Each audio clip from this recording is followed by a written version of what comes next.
Hello बच्चों, very very good morning to all of you. तो कैसे हैं आप लोग? बहुत अच्छे, नो डाउट अच्छे ही होंगे, होना भी चाहिए। बहुत कम समय है बेटा एग्जामिनेशन का, आप लोग का बहुत कम समय है, बिल्कुल पैसेंस से काम करना है। तो चलिए, टारगेट पॉलिटेक्निक में आपको ब्रह्मास्त्र का सीरीज चल रहा था, उसी में आज बहुत ही बेहतरीन अब तक जितने भी लेक्चर दिए हैं उसी कंडीशन से, उससे और भी बेस्ट करके और भी अच्छा करके बिल्कुल सुदृढ़ तरीका से कम समय में बेहतर कुछ देने का कंटेंट आपको ब्रह्मास्त्र चल रहा था। एक चीज़ मैं आप लोग को रिमाइंड करना चाहता हूँ, बताना चाहता हूँ कि मैं आप लोग को लास्ट में एक लेक्चर ब्रह्मास्त्र अंतिम प्रहार करके देने वाला हूं। और ब्रह्मास्त्र अंतिम प्रहार एक 100 क्वेश्चंस का आपको कॉन्सेप्ट होगा, एक कंटेंट में 100 क्वेश्चन, और इसको 1.5 घंटा के अंदर, 1 घंटा 10 से 15 मिनट में, 60 से 70 मिनट में मैं उसको ध्वस्त करता हुआ नजर आऊँगा। तो उसको बिना देखे आप लोग परीक्षा भवन में नहीं जाएंगे, हमारे जितने भी बच्चे हैं। तो चलिए, आज आपके बीच स्टार्ट किया जा रहा है बहुत ही बेहतरीन सा लेक्चर। आपका किसका है? तो केमिस्ट्री का लेक्चर आपके लिए लेके आए हैं। और आज बेटा ब्रह्मास्त्र का होल 6 का कहानी चलेगा हमारे पास। तो हमने क्या किया, कंटिन्यूअसली स्पीड को मेंटेन किया, कॉन्सेप्ट को मेंटेन किया, तरीका वही रखा, लेकिन अपने आप को एडजस्ट किया। बहुत सारे बच्चे ऐसे हैं जिसको ये समझने की आवश्यकता है कि ऐसा क्यों किया जा रहा है। बेटा बहुत आवश्यक है, बहुत आवश्यक है, नहीं आवश्यक है। आज के ये टेक्निकल दौर में ऐसे अगर नहीं मेंटेन करेंगे तो बहुत दिक्कत होगा अपने आप को। तो वैसे तो हम लोग बहुत कुछ सीख चुके हैं। तो चलिए, आज आपके बीच बहुत ही बेहतरीन लेक्चर लेके आए हैं, और इसका कंटेंट, इसका सब चीज़ आपको तब पता चलेगा। क्वेश्चन तो इतने खूबसूरत खूबसूरत क्वेश्चन इसमें डाला गया है, इतना बेहतरीन क्वेश्चन का संगम लाए हैं कि आपका दिल गार्डन गार्डन होगा। लेकिन तब जब आप इसको लास्ट तक देखेंगे, तब बिल्कुल इस लेक्चर में लास्ट तक बने रहिए। कहीं से कोई प्रॉब्लम हो तो आपको प्रॉब्लम लेना नहीं है, सीधा प्रॉब्लम हमारे मत्थे क्या करना है, थोप देना है। तो चलिए शुरुआत करते हैं, लेकिन उससे पहले बटन दबाना नहीं भूलना है, बिल्कुल बटन दबा देना है। समय बिना लैप्स किए हुए, बिना समय गंवाए हुए तुरंत स्टार्ट कर देना चाहिए, क्योंकि बेटा क्वेश्चन भी तो है। 50 questions in 50 minute, 50 questions in 50 minute का प्रोग्राम हम लोग चला रहे हैं। तो स्टार्ट किया जाए। और आज का हमारा पहला क्वेश्चन क्या है वो देखिएगा, बहुत ही धमाकेदार क्वेश्चन। क्या कहता है कि सबसे हल्का तत्व कौन सा है? बेटा सबसे हल्का तत्व अकॉर्डिंग टू मास भी देखिएगा तो हीलियम का मास आपका 1.008 होता है, लिथियम का मास अप्रोक्सीमेटली 6 के बराबर होगा, हीलियम आपको 4 के बराबर होगा, सोडियम आपका 23 के बराबर होगा। तो आपको सबसे कम कौन हो जाएगा? हाइड्रोजन, यानी सबसे हल्का तत्व। टोटल 118 तत्व होते हैं, इस 118 तत्व में जो सबसे हल्का तत्व होता है वो आपको हीलियम होता है। Is it clear? ये पहला क्वेश्चन हमारा था। दूसरा क्वेश्चन हमारे पास है, क्या कहता है कि परमाणु के नाभिक का आकार कितना होता है? बेटा परमाणु के नाभिक का आकार किसके तुलना में, किसके तुलना में कंपैरिजन करेंगे तब तो पता चलेगा। तो एटम के तुलना में। जब रदरफोर्ड ने अल्फा स्कैटरिंग एक्सपेरिमेंट को करवाया और डिस्कवरी ऑफ न्यूक्लियस को करवाया, यानी अल्फा प्रकीर्णन प्रयोग करवाया और न्यूक्लियस नाभिक के खोज को करवाया था, तो वहां पर आपको एक चीज न्यूक्लियस मिला था। उस न्यूक्लियस को क्या किया था, नाभिक को कंपेयर करवाने लगा, जैसे स्फेरिकल मान लिया। और इसमें जो बेटा ये नाभिक होता है P+N जो होते हैं, ये तो इसका साइज एटम से कंपेयर किया। तो डायमीटर जो होता है, जो डायमीटर आपका किसका, ये आपका किसका, परमाणु का व्यास है। ये क्या है, डायमीटर ऑफ एटम, यानी परमाणु का आपको व्यास दिया गया है।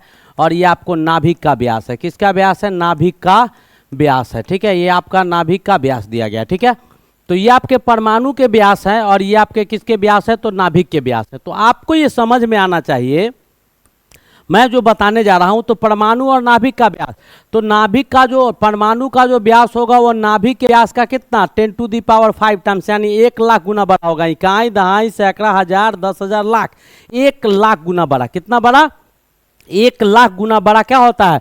तो 1 लाख गुना बड़ा आपका होता है क्या, जो आपका नाभिक का व्यास होगा उसके व्यास से परमाणु का व्यास 1 लाख गुना बड़ा होगा।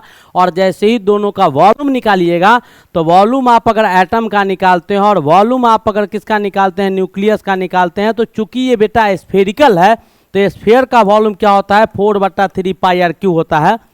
तो 4/3 तो दोनों में कट जाएगा, इसका क्या हो जाएगा आर क्यू बट्टा इसका क्या हो जाएगा आर क्यू। अब आपको डायमीटर पता है, तो डायमीटर जैसे ही आपको पता है तो डायमीटर से आप क्या निकाल सकते हैं, डायमीटर से रेडियस निकाल सकते हैं। तो आपको एटम का क्या हो जाएगा 10⁵ times 10⁵ times the radius of क्या nucleus, radius of nucleus, radius of atom. तो रेडियस ऑफ न्यूक्लियस के 10⁵ गुना आपका ये हो गया, ठीक है। अब बचा क्या हमारे पास, तो रेडियस ऑफ न्यूक्लियस का होल क्यू। अब इसको सॉल्व कीजिएगा तो 10⁻15 रेडियस ऑफ न्यूक्लियस हो जाएगा, और नीचे रेडियस ऑफ न्यूक्लियस का होल क्यू, यहाँ भी रेडियस ऑफ न्यूक्लियस का होल क्यू। ये इससे कट गया, कितना आया, तो 10⁻15 गुना, 10 कितना गुना 15 गुना। तो यही लिखे हैं कि वॉल्यूम जो एटम का होगा और न्यूक्लियस से कितना गुना होगा, तो परमाणु का व्यास कहते हैं, परमाणु का जो आयतन होता है वो आपको नाभिक के आयतन का 10⁻15 गुना, यानी इकाई दहाई सैकड़ा हजार 10,000 लाख 10 लाख करोड़ 10 करोड़ अरब 10 अरब खरब 10 खरब नील 10 नील के बराबर, यानी कितना 10 नील गुना बड़ा आपको होता है। यानी इससे जो नाभिक का आयतन होगा उससे 10 नील बड़ा आयतन किसका होता है, तो उसका परमाणु का आयतन होता है। तो यही आपके पास क्वेश्चन था। तो पूछ रहा है कि परमाणु के नाभिक का आकार कितना होगा, तो बेटा 10⁻15 टाइम्स, इसको उल्टा कर दीजिएगा तो क्या हो जाएगा वॉल्यूम ऑफ न्यूक्लियस बराबर क्या 10⁻15 गुना वॉल्यूम ऑफ एटम हो जाएगा। तो ये भी आपको समझ में आ गया होगा, बहुत ही बेहतरीन क्वेश्चन था। अब हम अगले क्वेश्चन की ओर बढ़ रहे हैं, और ये भी बेहतरीन क्वेश्चन है। क्या कहता है कि आधुनिक आवर्त नियम का प्रतिपादन किसने किया, पकड़ा गया शातिर चोर पकड़ा गया। आधुनिक आवर्त सारणी का नियम या आधुनिक आवर्त सारणी बनाने वाला कौन था, ये आप लोग बार बार चिल्ला चिल्ला के किसका नाम बोलते हैं, तो नील बोर का नाम बोलते हैं। बुक भी लिखता है, अच्छी बात है उसके नाम से है, लेकिन इसके पीछे बहुत बड़ा राज है बेटा। ये क्वेश्चन आपको अक्सर पूछे जाते हैं और इसीलिए मैंने इस क्वेश्चन को उठाया है। कई एक बार रिपीट किया गया है इस क्वेश्चन को, आपके इस पॉलिटेक्निक के एग्जाम में हूबहू रिपीटेड है। तो आज उसका कहानी खत्म हो जाएगा, आज के बाद कभी भी रिपीट करेगा तो हमारे बच्चे से छूटने वाले नहीं है। तो कहता है न्यूलैंड, तो न्यूलैंड्स क्या किया था बेटा, ऑक्टेव रूल दिया था। न्यूलैंड्स क्या किया था, ऑक्टेव रूल दिया था। और ये ऑक्टेव रूल किसके हिसाब से दिया था, सा रे गा मा पा धा नी सा नी धा पा मा गा रे सा, यानी क्या सारे गामा पाधा नी सा, सारे गामा पाधा नी के बाद फिर सा आया, तो सातवां के बाद जो आठवां एलिमेंट था वो पहला के बराबर था। ये नियम आपको कौन दिया था, न्यूलैंड्स। इसमें जो तत्वों को सजाया था वो उसका आधार क्या था, तो मास नंबर था, एटॉमिक मास था, परमाणु भार था। उसके बाद कौन आया, मेंडलीफ। तो मेंडलीफ बहुत बड़ा ज्ञाता था, रूस का रहने वाला था। मेंडलीफ बहुत बड़ा ज्ञाता था, नो डाउट। मेंडलीफ के विषय में आप लोग जानते भी होंगे। उस समय 56 एलिमेंट्स था। मेंडलीफ ने बहुत सारे चीज़ आपको दिए, इक्का का फॉर्मेशन बताया, कोई जो एलिमेंट नहीं खोजा हुआ था उसके विषय में भी बता दिया, भविष्यवाणी किया, जितना भी भविष्यवाणी किया वो सारा का सारा सही गया। तो बहुत बड़ा श्रेय मेंडलीफ को भी हम लोग देते हैं। उसके बाद कहता है डोबिनियर्स। डोबिनियर्स पहला वैज्ञानिक था जो पीरियडिक टेबल बनाना शुरू किया था। डोबिनियर्स कौन सा नियम दिया था, तो ट्राइट्स का नियम दिया था, ट्रैक नियम दिया था। डोमिनियर से बताया कि तीन तत्वों को ऐसे करके सजाया, जैसे यहाँ ए लिया और यहाँ बी लिया और यहाँ सी लिया। तो बी का जो एटॉमिक मास था वो A+C/2, यानी A+C ऊपर और नीचे वाले तत्वों के परमाणु भार के लगभग औसत भार के बराबर बीच वाला आता था। ऐसे तीन एलिमेंट का समूह बना बना के डोमिनियर से सजाया था। और पहला वैज्ञानिक था जो आवर्त सारणी में तत्वों को सजाना शुरू किया था, वो कौन था, तो डोमिनियर था। और इसके बाद जो ऑप्शन बचता है बेटा, मोसले। मोसले ही सबसे पहले आधुनिक आवर्त सारणी जो है, मॉडर्न पीरियडिक टेबल जो बनाया गया, उसके लिए मॉडर्न पीरियडिक लॉ जो देने का काम किया था वो कौन किया था, तो मोसले ने किया था। कब किया, कैसे किया, नील बोर तो बहुत बात का कहानी है। देखिए मैं आपको समझाता हूं। कहता है कि 1913 में हेनरी मोसले ने क्या किया कि मॉडर्न पीरियडिक टेबल दी। हेनरी मोसले 1913 में ही आपको क्या दिए थे, मॉडर्न पीरियडिक टेबल को दिए थे। आधुनिक आवर्त सारणी को आधुनिक आवर्त नियमावली के अनुसार बनाया था, ठीक है। वो किए क्या थे, तो ये अंग्रेजी भौतिक वैज्ञानिक थे, ये आपको इंग्लैंड के रहने वाले भौतिक वैज्ञानिक थे।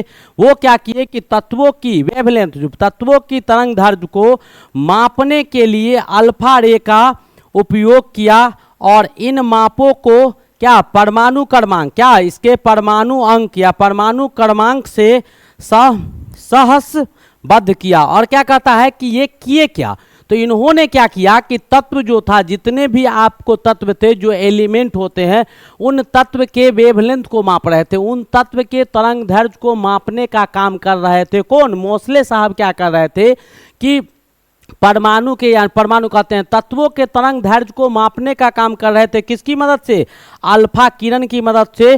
तो उन्होंने जब मापा तो वहां पर उन्होंने देखा कि उसका उपयोग, जब ये अल्फा कण के उपयोग की मदद से तत्वों के लेमडा यानी तरंग दैर्ध्य को माप रहे थे, तो इस मापने के दौरान उनको कुछ नजर आया। क्या नजर आया, तो उनका ध्यान परमाणु संख्या पर गया और परमाणु संख्या के आधार पर वो क्या किए, इसको मापने का काम किए।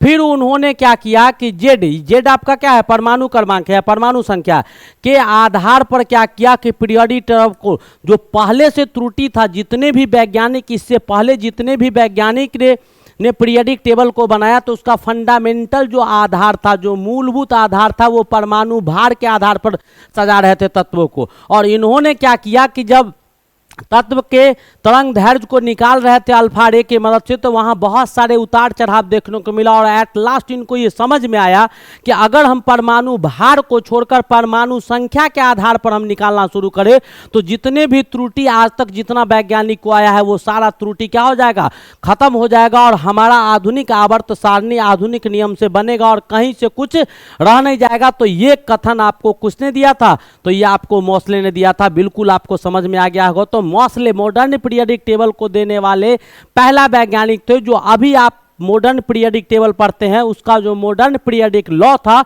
उसको नील बोर्ड ने नहीं, किसने दिया था, मोसले ने दिया था। नेक्स्ट क्वेश्चन की ओर बढ़ते हैं।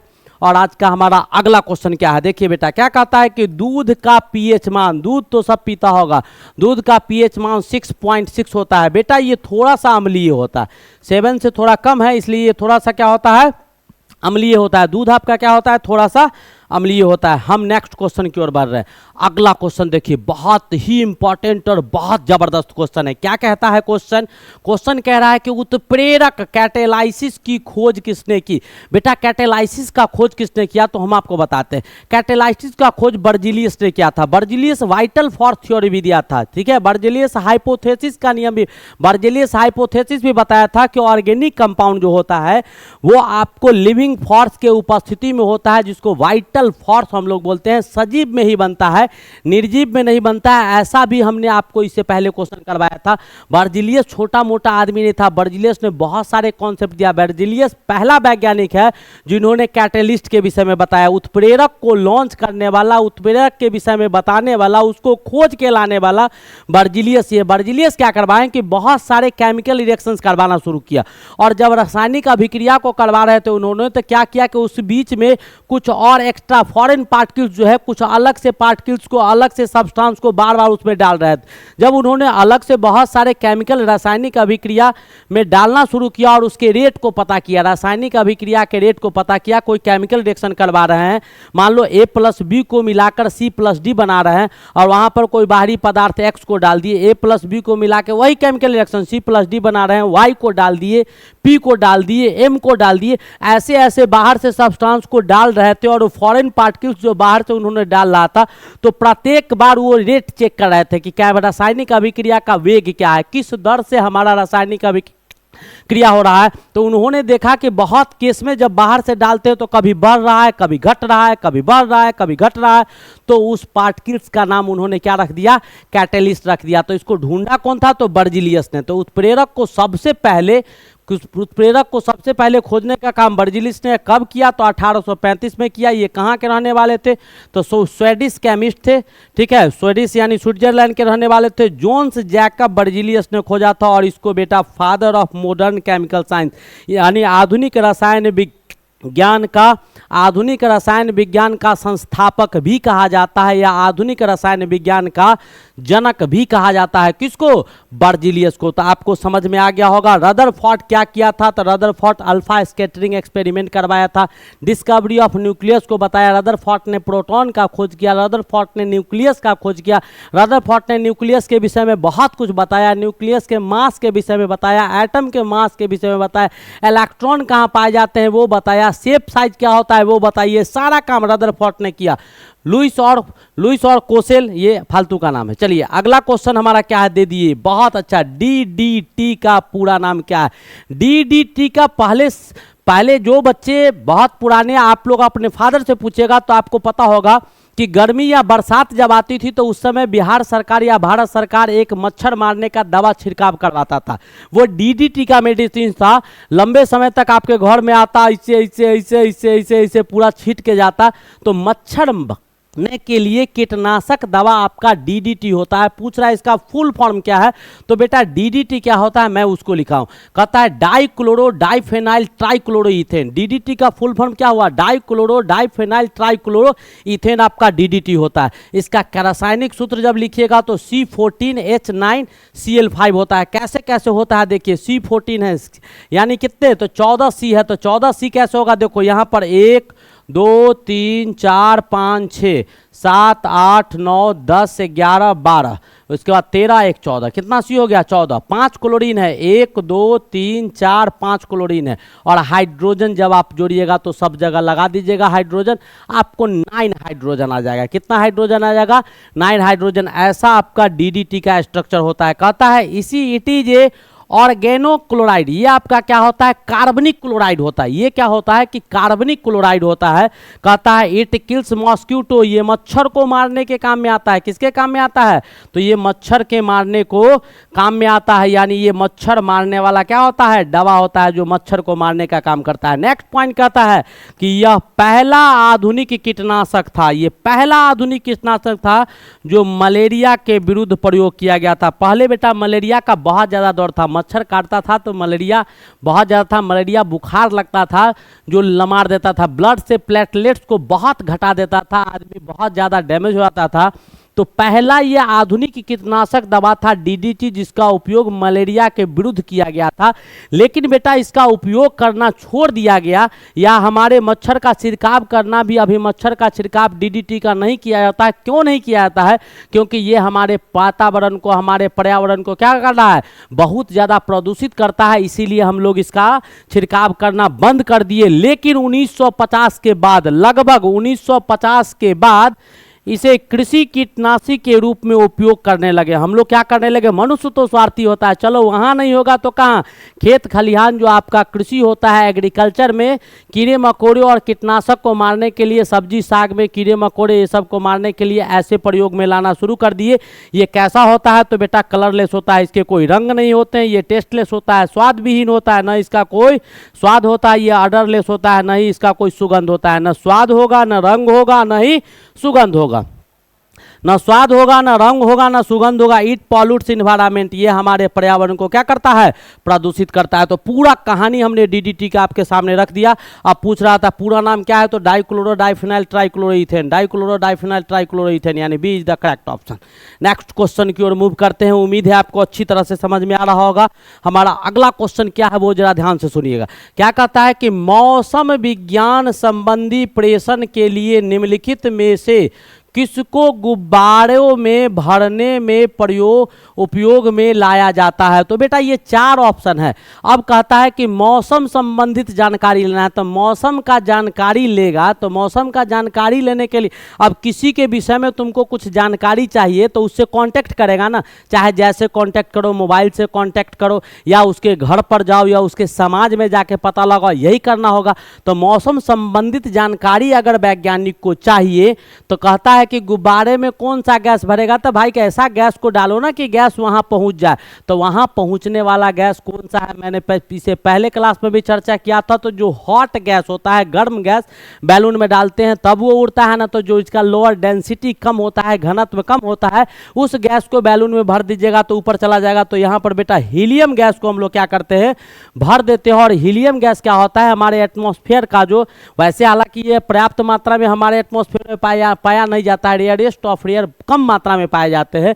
इस हीलियम गैस को गुब्बारे में भर दिया जाता है और वो गुब्बारा सहित कहाँ चला जाता है, एक ही बार ऊपर चला जाता है। और ऊपर जाने के बाद उसमें बहुत सारे ऐसे कुछ होंगे जो लगा देते हैं। तो ऊपर जाने के बाद मौसम विभाग का कहाँ क्या है, कितना टेम्परेचर है, कितना प्रेशर है, वो कितना ऊपर जाके फुट रहा है, उसकी क्या टेंडेंसी है, तो उसके हिसाब से हम बहुत कुछ पता लगा लेते हैं। तो हीलियम गैस का प्रयोग किया जाता है। अब कहता है कि रबर से बने गुब्बारा, जो बैलून आप लोग देखते हैं उसका आविष्कार भी बेटा कौन किया था, माइकल फैराडे ने बैलून का आविष्कार किया था। कब, 1824 ईस्वी में माइकल फैराडे ने क्या किया था, बैलून का आविष्कार किया। और कैसे, तो विभिन्न गैसों के प्रयोग के दौरान, बहुत सारे गैस का जब वो प्रयोग कर रहे थे उसी समय उन्होंने किसका आविष्कार किया, बैलून, रबर से बना गुब्बारा, जो बैलून आप लोग अभी बर्थडे इधर उधर में यूज करते हैं, उसका आविष्कार 1824 ईस्वी में माइकल फैराडे के द्वारा किया गया था। और मौसम विभाग में हीलियम का क्यों प्रयोग किया जाता है वो भी मैंने आपको समझा दिया। नेक्स्ट क्वेश्चन हमारा क्या है, अगला क्वेश्चन हमारा क्या कहता है कि चांदी का अयस्क निम्न में से कौन सा है। तो बेटा ये सारे के सारे अयस्क है। अयस्क क्या होता है वो मैं आपको बताता हूं। इससे पहले भी बताया हूं कि माइंस से क्या प्राप्त किया जाता है बेटा, माइंस से मिनरल्स प्राप्त किए जाते हैं। माइंस से जो निकलता है, खान से खनिज निकलता है, और खनिज से जो होता है वो ओर्स निकलता है। ये तीन चीज, ये आपका माइंस है। माइंस का मतलब होता है खान, खान से जो प्राप्त किया गया वो आपको क्या हो गया, खनिज, खान से जो प्राप्त किए वो खनिज हो गया, और खनिज से जिसे प्राप्त किया गया इसी को अयस्क बोलते हैं। तो अयस्क क्या होता है, एक ऐसा सब्सटेंस होता है, एक ऐसा पदार्थ होता है जिससे कम खर्च पर आसानी से धातु को प्राप्त कर लिया जाता है। उसी को हम लोग क्या बोलते हैं, ओर बोलते हैं। उसी को हम लोग क्या बोलते हैं, ओर बोलते हैं। तो आपका बॉक्साइड है, तो बॉक्साइड बहुत अच्छा ओर होता है किसका बेटा, एल्युमिनियम का। क्यूप्राइट बहुत अच्छा ओर होता है किसका, कॉपर का। हेमेटाइट आयरन का ओर होता है, और अर्जेंटाइट सिल्वर का ओर होता है। तो आपको चारों में दिखाई दे रहा होगा कि सिल्वर किसमें पाया गया है, अर्जेंटाइट में पाया गया है। तो कहता है कि चांदी यानी सिल्वर का अयस्क कौन होगा, तो अर्जेंटाइट होगा। इज इट क्लियर, बिल्कुल समझ में आ गया होगा। हम नेक्स्ट क्वेश्चन की ओर मूव करते हैं। और आज का हमारा अगला क्वेश्चन क्या है वो देखिएगा। हमारा अगला क्वेश्चन है, कहता है कि भूप्रपट्टी, भूप्रपट्टी मतलब क्या, अर्थ क्रस्ट, यानी पृथ्वी के सतह पर भूप्रॉपर्टी में सर्वाधिक पाए जाने वाला तत्व कौन सा है, यानी हमारे पृथ्वी के सतह पर सबसे ज्यादा मात्रा में कौन सा तत्व पाया जाता है। Which one of the following elements is present in excess amount in our earth crust. हमारे पृथ्वी के सतह पर यानी पृथ्वी के भूप्रॉपर्टी पर या पृथ्वी के क्रस्ट पर सबसे ज्यादा मात्रा में कौन सा तत्व पाया जाता है, वही आपको क्वेश्चन में है। चार ऑप्शन दिया हुआ है बेटा, नाइट्रोजन N2, मैंगनीज दिया हुआ है, Mn ऑक्सीजन दिया हुआ है, और सिलिकॉन दिया हुआ है। हम आपको बता दें कि कौन सा पाया जाता है। तो ऑक्सीजन बेटा 46.6% होता है, सिलिकॉन आपका कितना होता है 28% होता है, एल्युमिनियम आपको कितना होता है तो 8% होता है, और आयरन आपका कितना होता है तो 6% होता है। तो ये उपस्थिति है। तो सबसे ज्यादा कौन सा गैस पाया गया, तो हमारे पृथ्वी के भूसतहीय भाग पर, हमारे पृथ्वी के क्रस्ट पर सबसे ज्यादा मात्रा में जो तत्व पाया जाता है वो आपको कौन सा होता है, ऑक्सीजन, और दूसरा जो होगा वो आपको सिलिकॉन होगा, तीसरा जो होगा वो एल्युमिनियम होगा, और चौथा जो होगा वो आयरन होगा। नेक्स्ट क्वेश्चन की ओर मूव करते हैं। और हमारा अगला क्वेश्चन क्या है सो देखिएगा। क्या कहता है कि नाभिक से निकलने वाली विकिरणों में किसकी वेधन क्षमता सर्वाधिक होता है। मैंने बेटा कई एक बार चर्चा किया, अल्फा रे, बीटा रे, गामा रे, एक्स रे, ये सारे रे जो होते हैं वो आपको इलेक्ट्रोमैग्नेटिक रे होते हैं, वैद्युत चुंबकीय किरण होते हैं, हाईली पावरफुल होता है। इसके पास इलेक्ट्रिकल और मैग्नेटिकल दोनों प्रॉपर्टी पाए जाते हैं। इसके पास एनर्जी बहुत ज्यादा होता है, इसके पास ऊर्जा जो होता है वो बहुत ज्यादा होता है। तो कहता है कि पेनेट्रेशन पावर, चुभने की शक्ति, मैंने इससे पहले भी कहा था कि आपका हड्डी पसली टूट जाता है, बच्चा को एक्सरे करवाने ले जाते हैं तो बार बार 2-3 बार गड़बड़ करेगा तो चौथा बार वो एक्सरे नहीं करेगा, क्योंकि चौथा बार आप लोग को अल्ट्रासाउंड, आप लोग को एक्सरे, ये सब सोच समझ के करवाना चाहिए। पैसे बचाने के चक्कर में ऐसे जगह चले जाते हैं, वो रे बेटा अगर ज्यादा समय तक आपके शरीर से पास कर जाएगा तो उसमें वो होल कर देगा, छेद कर देगा, वहां दाग लग जाएगा, कुछ समय के बाद वो चीज सड़ना शुरू हो जाएगा, आपको भविष्य में बहुत ज्यादा परेशानी हो सकती है। तो कह रहा है कि नाभिक से निकलने वाले विकिरण आपको कौन होते हैं, तो मुख्य रूप से होता क्या है कि उच्च ऊर्जा वाले जो पदार्थ होते हैं उसको अगर निम्न ऊर्जा में हम लोग कन्वर्ट करते हैं, उच्च ऊर्जा वाले पदार्थ को निम्न ऊर्जा में कन्वर्ट करते हैं, तो वहाँ से अल्फा रे, बीटा रे, गामा रे यानी रेडियो एक्टिव सब्सटेंस जो होता है, जब रेडियो एक्टिव सब्सटेंस का न्यूक्लियर फिजन करवाया जाता है, न्यूक्लियर फ्यूजन करवाया जाता है, नाभिकीय अभिक्रिया करवाया जाता है, रेडियो एक्टिव सब्सटेंस आपको ऑलरेडी जो होता है रेडियो सक्रिय होता है, जहाँ से अल्फा बीटा और गामा रे कंटिन्यूअसली निकलते रहता है, तो वहां से जो अल्फा बीटा गामा रे आएगा तो सबसे ज्यादा पेनेट्रेशन पावर बेटा गामा रे का होता है, यानी भेदने की शक्ति गामा रे का, उसके बाद बीटा का होगा, उसके बाद अल्फा का होगा। अल्फा बीटा जो निकलता है वही आपस में मिलकर गामा का फॉर्मेशन करता है। और 1900 में यानी 1900 में फ्रांस के भौतिक शास्त्री जो थे पॉल बिलार्ड, इन्होंने किसको खोजा था, गामा रे को खोजने का काम कौन किया था, तो पॉल बिलार्ड आपको भौतिक शास्त्री से फ्रांस के रहने वाले, जिन्होंने 1900 एसपी में गामा रे को खोजा था। और सबसे ज्यादा पेनिट्रेशन पावर किसका होता है, गामा रे का होता है। आपको अगर ज्यादा दिक्कत है, इससे न समझ में आता है, तो बेटा हम रेडियो एक्टिविटी का पूरा एक मॉडल सेट ही बना के आपको दे चुके हैं, वहां जाके आप चेक करके देख सकते हैं। कौन सा सेट है वो अभी हमको याद नहीं है, लेकिन मॉडल पेपर या मॉडल सेट में पूरा रेडियो एक्टिविटी का अल्फा बीटा गामा स्पीड सारा चीज बता दिए थे कि गामा रे का स्पीड ऑफ लाइट के बराबर होगा, कम होगा, ज़्यादा होगा, पेनिट्रेशन पावर क्या होगा, बनेगा कैसे, सारा कहानी आप लोग को समझा चुके। तो यहाँ ये समझ में आ गया होगा जो हम गामा रे के विषय में बताएं। ठीक है, नेक्स्ट क्वेश्चन की ओर मूव करते हैं। हमारा अगला क्वेश्चन क्या है, अगला क्वेश्चन हमारा क्या कहता है कि बायोगैस, अगला क्वेश्चन क्या है, बायोगैस का मुख्य घटक निम्नों में से कौन सा है। बायोगैस यानी क्या, जैविक गैस। बायोगैस मतलब क्या, जैविक गैस। तो जैविक गैस का मुख्य घटक बेटा मीथेन होता है। क्यों होता है अभी हम समझाएंगे। इथेन नहीं होगा, प्रोपेन नहीं होगा, ब्यूटेन नहीं होगा, ये चारों का चारों आपको पता होगा। ये CH4 इसका केमिकल फार्मूला होता है, इसका C2H6 हो जाता है, इसका C3H8 हो जाता है, प्रोपेन सब अल्केन ग्रुप का है, इसका C4H10 हो जाता है। ठीक है, तो ये सारे में आपको कह रहा है कि मीथेन होता है। क्यों होता है, तो due to high calorific value, इसका कैलोरीफिक वैल्यू इन सभी गैसों के कंपैरिजन में कैलोरीफिक वैल्यू जो होता है वो बहुत ज़्यादा होता है। मीथेन का कैलोरीफिक मान यानी 1 ग्राम मीथेन को जलाइएगा तो उससे ज़्यादा एनर्जी मिलेगा इन सभी के कंपैरिजन में। तो बायोगैस में आपको पाया क्या सब जाता है वो मैं आपको बताता हूँ कि बायोगैस में कॉम्बिनेशन क्या होता है। तो बायोगैस होता क्या है, बहुत सारे गाय का गोबर, ये खाने पीने का सब्सटेंस या ऑर्गेनिक जितने भी सब्सटेंस है उस सबको किसी एक टैंकी में डाल दीजिए, उसमें नमक डाल दीजिए, थोड़ा सा पानी डाल दीजिए, उसको डिग्रेड करवाइए, फर्मेंटेशन की क्रिया करवाइए, धीरे धीरे सरे गलेगा, सर गल के वहाँ से गैस निकलेगा। गैस ऐसा होता है कि वो जब जलेगा तो आपको एनर्जी देगा, कम खर्च में आपको अवेलेबल हो जाता है। सरे गले पदार्थ जो सर गल के वर्मी कंपोस्ट का फॉर्मेशन करता, तो सब एंगल से बेनिफिशियल था। आधुनिक दौर में कुछ दिन पहले बायोगैस का अच्छा ट्रेंड चल रहा था, अब तो LPG आया तो उसको खत्म कर दिया। अब कहता है कि बायोगैस होता क्या है, तो बायोगैस में बेटा मीथेन 50 से 70% मीथेन पाया जाता है, कार्बन डाइऑक्साइड आपको 25 से 45% पाए जाते हैं, इसके साथ हाइड्रोजन सल्फाइड, उसके बाद आपको वाष्प पाया जाता है। वाष्प पाया जाता है, सिंपल वाटर नहीं, ये जल वाष्प पाया जाता है, नाइट्रोजन पाया जाता है, ऑक्सीजन पाया जाता है, अमोनिया इत्यादि, ये सारे के सारे गैसेज पाए जाते हैं। लेकिन सबसे अधिक मात्रा में जो पाया जाएगा, मुख्य घटक जो होगा आपको सबसे अधिक मात्रा में जो आपको बायोगैस में कोई गैस अगर पाया जाता है तो वो बेटा 50 से 70% कौन पाया जाता है, मीथेन पाया जाता है। दूसरा आपका जो होगा तो वो कार्बन डाइऑक्साइड होगा, उसके बाद सो मेनी गैसेस इसमें अवेलेबल होते हैं। चलिए हम नेक्स्ट क्वेश्चन की ओर मूव करते हैं। और आज का हमारा अगला क्वेश्चन क्या है, अगला क्वेश्चन कहता है बेटा वनस्पति घी। वनस्पति घी का गलनांक शरीर के ताप से कम होता है। हमेशा शरीर का तापमान 37 डिग्री सेल्सियस होता है, लगभग ये 37 डिग्री सेल्सियस या 98 डिग्री फ़ारेनहाइट से हमेशा जो आपका वनस्पति घी होगा, जो डालडा होता है, वनस्पति घी जो डालडा होता है उससे कम होता है। और हम डालडा को ही क्या करवाए थे, हाइड्रोजनेशन करवा दिए थे, तो उससे हमको फॉर्चून मिल गया था। क्या मिल गया था, फॉर्चून मिल गया था। इसी का प्रयोग करके बहुत लोग राजा हो गए। आप समझ गए होंगे कौन राजा हो गया। नेक्स्ट क्वेश्चन क्या कहता है कि शराब, शराब यानी जानते होंगे बेटा पैक, पैक पीले पीले, गाना सुना है ना, वो मेरे जानी, कितना अच्छा गाना है तिरंगा। तो वही बता रहे हैं कि शराब जो होता है, शराब में निम्न में से क्या उपस्थित रहता है, शराब में निम्न में से क्या उपस्थित रहता है, तो बेटा अल्कोहल रहता है। तो अल्कोहल तो तुम लोग जानता है, जरा अल्कोहल का कहानी बताओ कि अल्कोहल शराब में होता है, अल्कोहल का फंक्शनल ग्रुप OH होता है, इसके बहुत सारे कंपाउंड होते हैं। ये आपका CH3OH हो गया, तो ये आपका क्या हो गया, मीथेनॉल हो गया। ये आपका क्या हो गया, मीथेनॉल हो गया,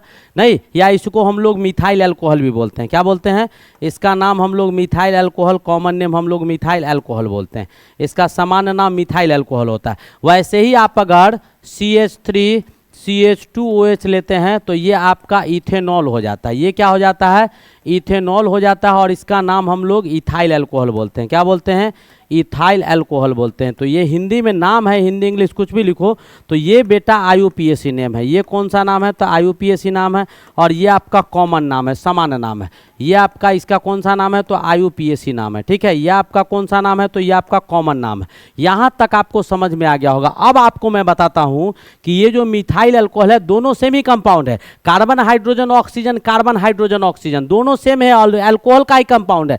लेकिन ये बेटा जहर होता है, ये आपका क्या होता है, जहर होता है। और ये क्या होता है, तो ये अमृत होता है। बड़ा अजीब बात है भाई, ये क्या होता है, अमृत होता है। ये आपका जहर हुआ सेमी कंपाउंड, और ये आपको अमृत हो गया। और बेटा शराब में यही अमृत पाया जाता है। वाह रे अमृत वाणी, क्या बात है। ऊपर वाले ने समुद्र मंथन किया तो अमृत निकाला, वो अमृत हमको पीने के लिए डाल दिया, आज हमको कोई पीने नहीं देता है। बताओ ये कैसी दुर्दशा है इस पृथ्वी की। मैं आपको समझाता हूँ।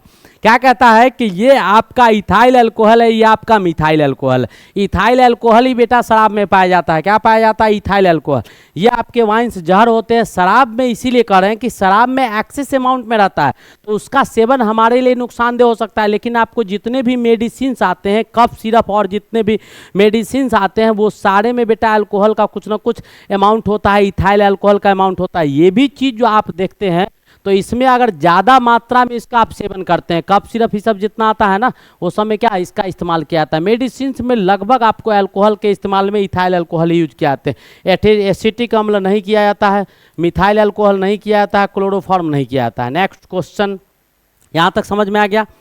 अब कहता है हमारा अगला क्वेश्चन क्या है, कहता है RDX। सिनेमा देखा होगा, RDX मैन क्या लेके जा रहा है, तो RDX लेके जा रहा है। ऐसे ऐसे जा रहा था, तस्कर को पकड़ा गया, उसके पास 2 किलो RDX था। RDX क्या होता है बेटा, RDX मैन, टकलू मैन का कहानी जानता होगा। अब देखिए क्या कहता है कि RDX के विषय में मैं आपको बताता हूँ। RDX एक कार्बनिक यौगिक है बेटा, ऑर्गेनिक कंपाउंड है। इसका अनुसूत्र आपका O2N2CH2 whole thrice, O2N2CH2 whole thrice इसका आणविक सूत्र होता है, ठीक है।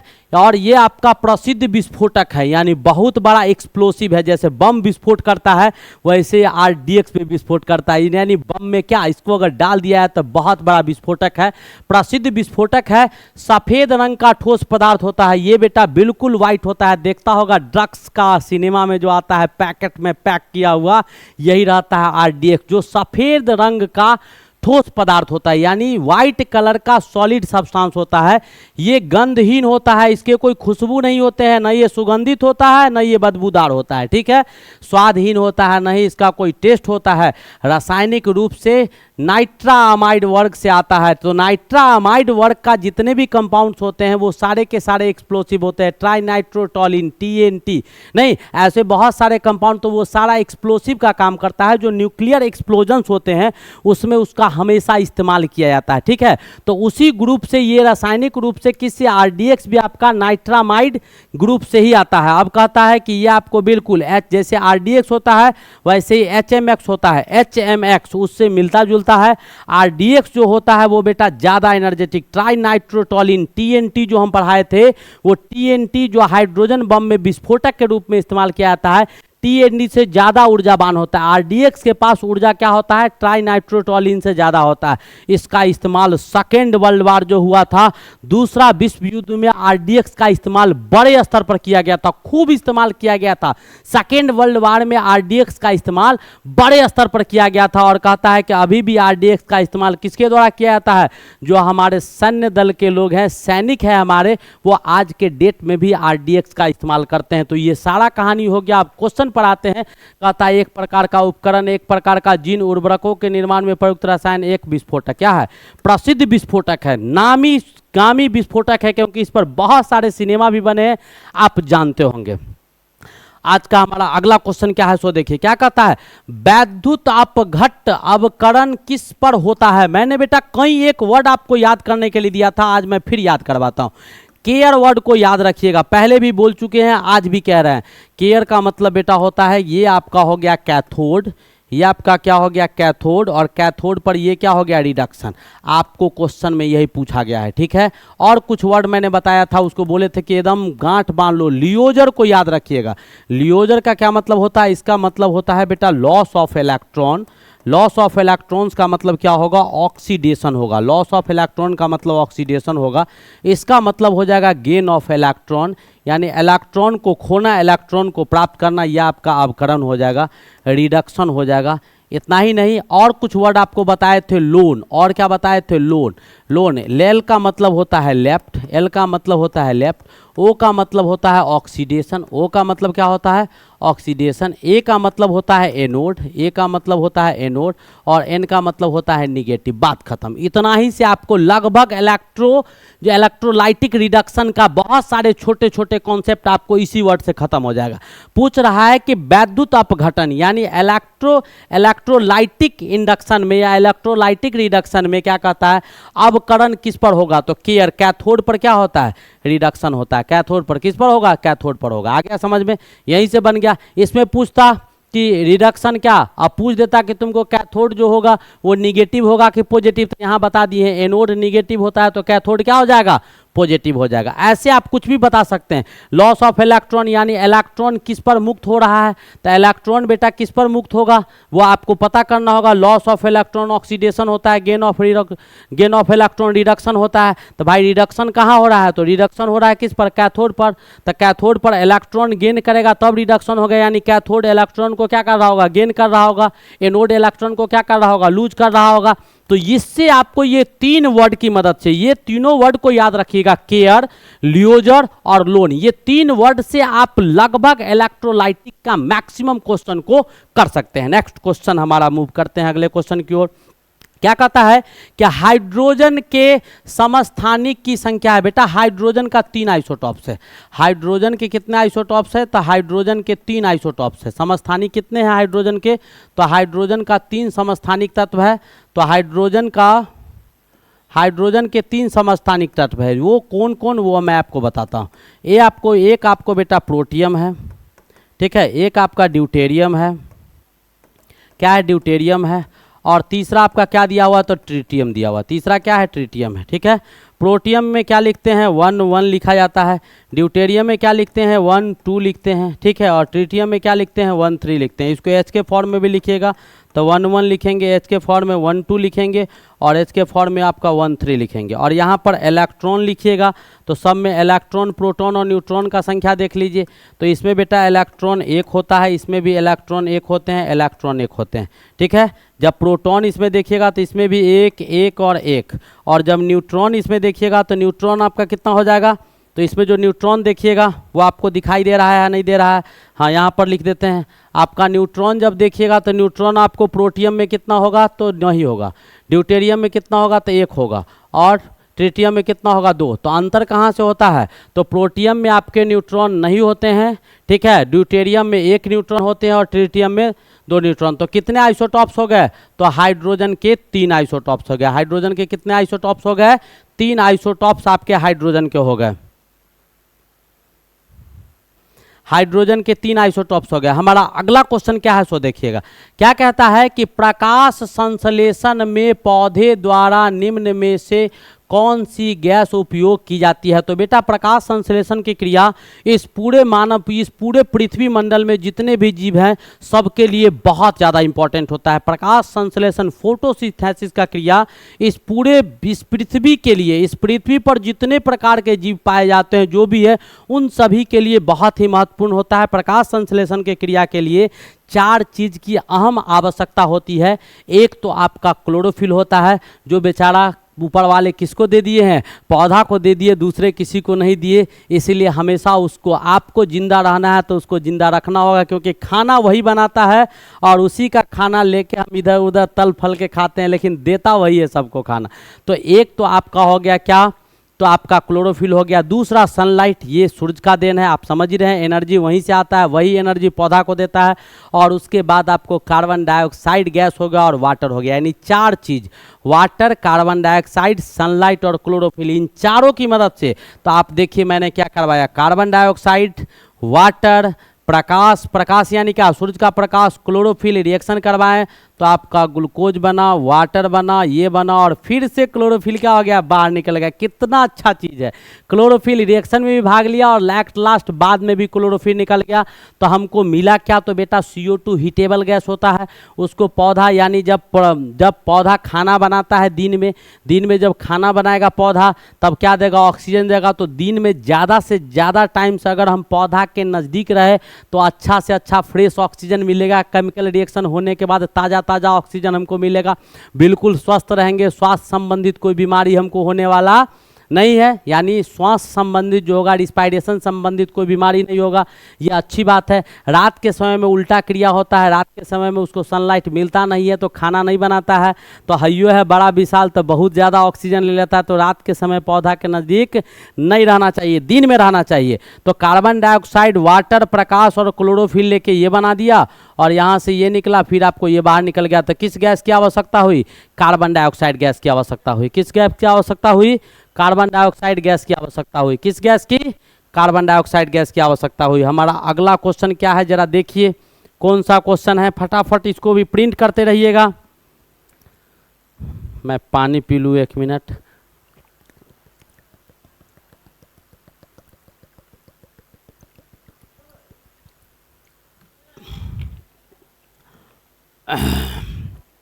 आज का हमारा अगला क्वेश्चन क्या है वो देखिएगा। नेक्स्ट क्वेश्चन क्या कहता है बेटा, वॉक्समैन, वॉक्समैन, वॉकमैन आता था ना, वॉकमैन, वॉकमैन कहता है वॉकमैन को किस खोज के लिए नोबेल पुरस्कार मिला था।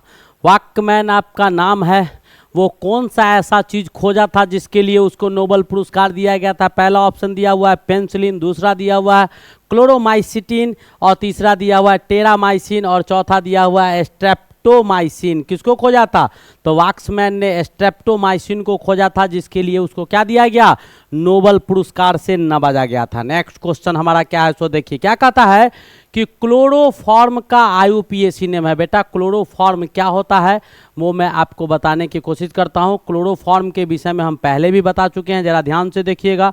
क्लोरोफॉर्म होता है बेटा CCl4, इसका केमिकल फार्मूला क्या होगा, CCl4। इसका नाम अगर लिखेंगे हम लोग तो इसको लिख सकते हैं कार्बन टेट्राक्लोराइड, कार्बन टेट्राक्लोराइड लिख सकते हैं, कार्बन टेट्राक्लोराइड इसका नाम हम लिख सकते हैं, कार्बन टेट्राक्लोराइड। कार्बन मतलब कार्बन, और 4, टेट्रा मतलब 4, और Cl मतलब क्लोराइड। और इसका स्ट्रक्चर लिखिएगा तो आपको ऐसा आएगा, ठीक है। और इसका दूसरा नाम भी हम लिख सकते हैं, 4 गो क्लोरीन है तो इसको हम लोग लिख सकते हैं टेट्राक्लोरो। एक कार्बन के लिए अल्केन में कौन सा ग्रुप आता है, तो मीथ, तो टेट्राक्लोरोमीथेन भी लिख सकते हैं, यानी टेट्राक्लोरोमीथेन लिख सकते हैं। तो आपका क्लोरोफॉर्म का IUPAC नाम क्या हो गया, तो क्लोरोफॉर्म का IUPAC नाम बेटा ये हो गया, IUPAC नाम आपका ये हो गया, कॉमन नाम आपका ये हो गया कार्बन टेट्राक्लोराइड, ठीक है, या टेट्राक्लोरोमीथेन। टेट्राक्लोरोमीथेन वो हो गया, केमिकल फार्मूला ये हो गया, स्ट्रक्चर ये हो गया। उम्मीद है समझ में आ गया होगा। कहता है कि trichloromethane, tetrachloromethane, tetrachloromethane, B is the correct option, B is the correct option. उम्मीद है समझ में आ गया होगा, उम्मीद है आपको समझ में आ गया होगा। नेक्स्ट क्वेश्चन हमारा क्या है सो देखिएगा। अगला क्वेश्चन क्या कहता है कि निम्नलिखित में कौन सी गैस वायुमंडल में अपनी वर्षा की उत्पत्ति के लिए अम्लीय वर्षा की उत्पत्ति के लिए, अपनी नहीं अम्लीय वर्षा की उत्पत्ति के लिए जवाबदेह होता है। तो बेटा अम्लीय वर्षा क्या होता है, पहले हम ये समझा दें कि एसिड रेन क्या होता है, इसके दुष्प्रभाव क्या सब हो सकते हैं, उसके बाद हम अम्लीय वर्षा के लिए जो गैस रिस्पॉन्सिबल होगा कहानी में ही आ जाएगा। तो बेटा अम्लीय वर्षा क्या होता है, एसिड रेन जो होता है वो आपको जिसमें H+ का स्तर बढ़ जाता हो या ऊंचा हो, H+ का स्तर क्या हो, यानी वैसा वर्षा जिसमें H+ आयन का कंसंट्रेशन जो होगा, H+ आयन का जो स्तर होगा, हाइड्रोजन आयन का जो स्तर होगा वो बहुत ज़्यादा होना चाहिए। दूसरा कहता है कि जिसके pH का मान कम होना चाहिए, यानी 4 से 5, लगभग 4 और 5 के बीच में, pH का मान 4 और 5 के बीच में होगा तो 7 से कम है तो ये अम्लीय हो जाएगा। कहता है इसका निर्माण जो है सल्फर डाइऑक्साइड नाइट्रोजन ऑक्साइड के कारण होता है, यानी जब वर्षा होती है तो सल्फर डाइऑक्साइड गैस जो हमारे एटमॉस्फेयर में होते हैं उसके साथ एसिड जो वर्षा का पानी है वो रिएक्ट कर जाता है और एसिड रेन का फॉर्मेशन कर लेता है, और जब अम्लीय वर्षा होगा बेटा तो आपके बिल्डिंग पर पड़ेगा तो आपका बिल्डिंग का चमक खराब कर देगा। कोई भी जीव जंतु, हम अगर अम्लीय वर्षा में भीग जाए तो हमको स्किन डिजीज हो जाएगा। ये अम्लीय वर्षा का पानी अगर नदी पोखर तालाब झील कहीं भी चला जाएगा तो वो नदी पोखर तालाब झील में जितने भी जीव हैं, जितने भी मछली कीड़े मकोड़े हैं वो सब क्या हो जाएंगे, मर जाएंगे, उसको प्रदूषित कर देगा। इतना ही नहीं, ये अम्लीय वर्षा अगर पेड़ पौधा पर पड़ेगा तो उसको भी नुकसान पहुंचाएगा। तो हर एक एंगल से अम्लीय वर्षा हमारे लिए क्या होता है, नुकसानदेह होता है। तो इसमें कौन सा गैस प्रयोग किया जाता है, तो मुख्य रूप से बेटा सल्फर डाइऑक्साइड और नाइट्रोजन ऑक्साइड, सल्फर डाइऑक्साइड और नाइट्रोजन ऑक्साइड, क्लोरोफ्लोरोकार्बन नहीं। ठीक है, ये आपका CH दिया हुआ है, CH पता नहीं CH कौन सा है, ओजोन O3 नहीं, ओजोन नहीं। ठीक है, सल्फर डाइऑक्साइड तो बिल्कुल सही ऑप्शन है। कौन सा, सल्फर डाइऑक्साइड गैस का हम लोग प्रयोग करते हैं। ठीक है, यहां तक समझ में आ गया, यहां तक समझ में आ गया।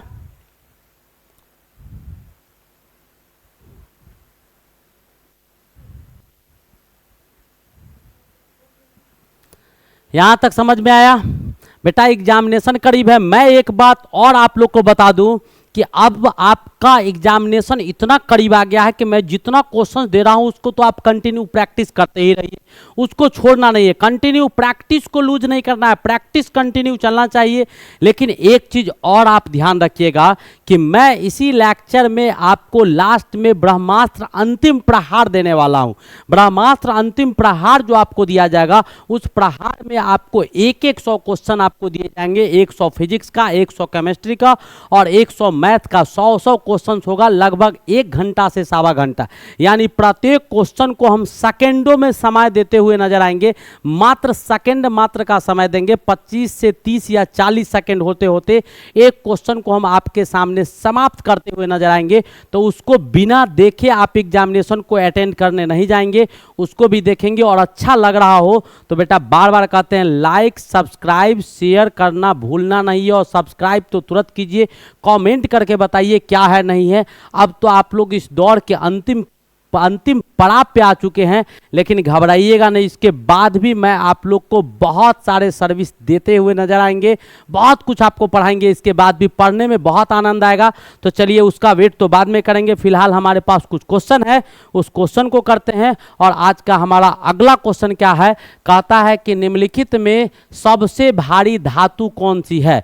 जो धातु आपको दिया गया है इसमें बहुत सारे मेटल्स है, इसमें पूछ रहा है कि सबसे भारी क्या है, तो atomic mass, atomic number, atomic mass, ये कम से कम आपको 50-60 तक का परमाणु संख्या, परमाणु भार संख्या, इलेक्ट्रॉन प्रोटॉन न्यूट्रॉन, कुछ बेसिक कॉन्सेप्ट है जो बेटा आपको हमेशा याद रखना होगा, तभी आप केमिस्ट्री में कुछ अच्छे कर सकते हैं। अब कहता है कि तांबा, तांबा यानी क्या, कॉपर, कॉपर का मास कितना होता है 63.5 होता है।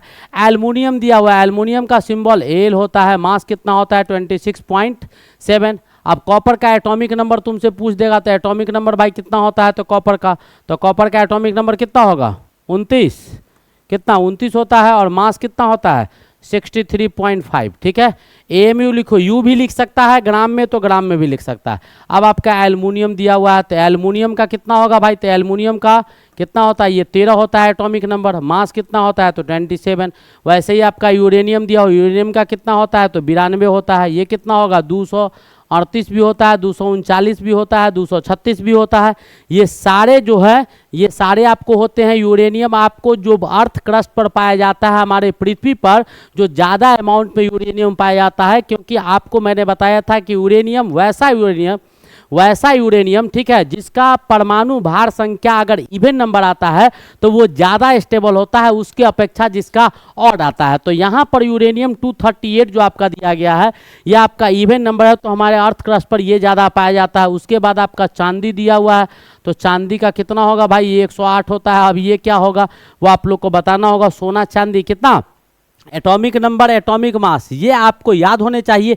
तो इसमें मास सबसे ज़्यादा किसका आ गया, तो मास आपको दिखाई दे रहा होगा, इसका ये है, इसका ये है, इसका ये है और इसका ये है। जिस यूनिट में आपको लेना है एटॉमिक मास यूनिट में लीजिए तो यू यू यू या AMU AMU AMU, molar mass में लीजिए तो आप ग्राम में तो ग्राम ग्राम ग्राम ऐसे लीजिएगा तो आपको दिखाई दे रहा होगा कि इसमें सबसे ज़्यादा जो मास है वो आपको किसका मास है, तो यूरेनियम 235 का मास क्या होगा, सबसे मैक्सिमम मास होगा। क्या होगा,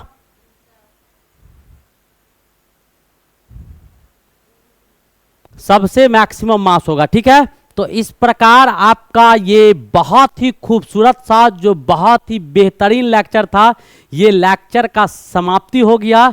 ये लेक्चर आपको कैसा लगा, हम बहुत यथक प्रयास कर रहे हैं बेटा। अभी ये सुबह का 4:30 पौने 5 बजे का समय है और आप याद कीजिए, ज़रा रिमाइंड करके आप सोचिएगा कि हमें ये सुबह में अर्ली इन द मॉर्निंग इस लेक्चर को देना था, इसलिए हम मॉर्निंग में काम करते हुए सब चीज़ करते हुए, आप सोचो कि 4:30-5 बज चुका है तो हम कब सोएंगे ये तुम आकलन कर सकते हो। लेकिन उतनी खुशी सोने से नहीं होती है जितना खुशी जब मैं आपको ये लेक्चर देता हूँ या पब्लिश कर देता हूँ तब होता है। तो आपको ये लेक्चर कैसा लगा उसको कमेंट करके जरूर बताइएगा। हंसते खेलते मुस्कुराते पढ़ते रहिए। तब तक के लिए best of luck, thank you, wait for the next lecture.